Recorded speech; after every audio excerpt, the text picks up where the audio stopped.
प्रशासन को बताओ, प्रशासन अपने आप ही उसको रोकने का कार्य कर देगा।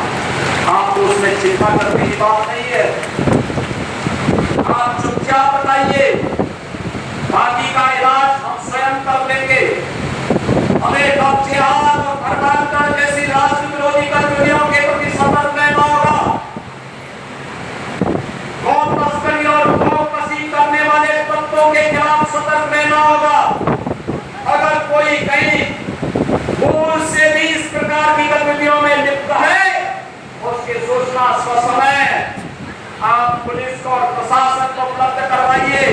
पानी का इंतजाम हम स्वयं कर देंगे, उनका क्या उपचार होना है, उपचार की व्यवस्था हम स्वयं कर लेंगे।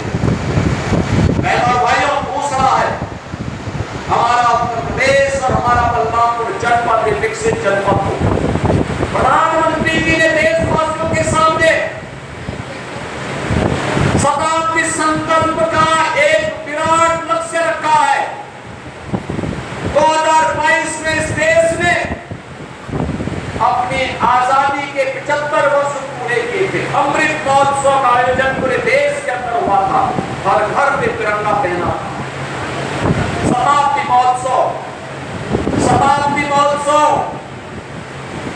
2047 जब ये देश अपनी आजादी के 100 वर्ष पूरा करेगा, कैसा भारत चाहिए, कैसा भारत हमें चाहिए, उस भारत के निर्माण के लिए शताब्दी संकल्प के अभियान के साथ जुड़ने के लिए 2047 में हमें एक आत्मनिर्भर और विकसित भारत चाहिए। आत्मनिर्भर और विकसित भारत के लिए देश की सबसे बड़ी आबादी के राज्य उत्तर प्रदेश को आत्मनिर्भर और विकसित बनाना होगा। आत्मनिर्भर और विकसित उत्तर प्रदेश के लिए हमें बलरामपुर को भी आत्मनिर्भर और विकसित बनाना होगा।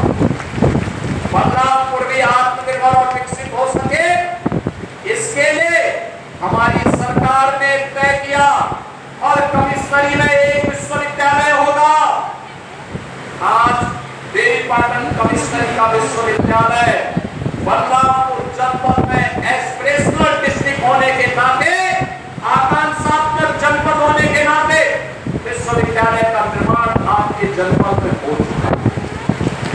बहनों और भाइयों, सहारनपुर में विश्वविद्यालय नहीं था, सहारनपुर कमिश्नरी में बादशाह कंपनी के नाम पर विश्वविद्यालय का निर्माण हो गया है। मुरादाबाद कमिश्नरी में विश्वविद्यालय नहीं था, गुरु चंपेश्वर के नाम पर वहां विश्वविद्यालय का निर्माण कर दिया गया। अलीगढ़ में विश्वविद्यालय नहीं था, राजा महेंद्र प्रताप सिंह के नाम पर वहां विश्वविद्यालय का निर्माण हो गया। मिर्जापुर में विश्वविद्यालय नहीं था, वहां मां विंध्यवासिनी के नाम पर विश्वविद्यालय की स्थापना कर दी गई। और आजमगढ़ कमिश्नरी में भी विश्वविद्यालय नहीं था। आजमगढ़ में भी हम लोगों ने महाराज सुहेलदेव के नाम पर विश्वविद्यालय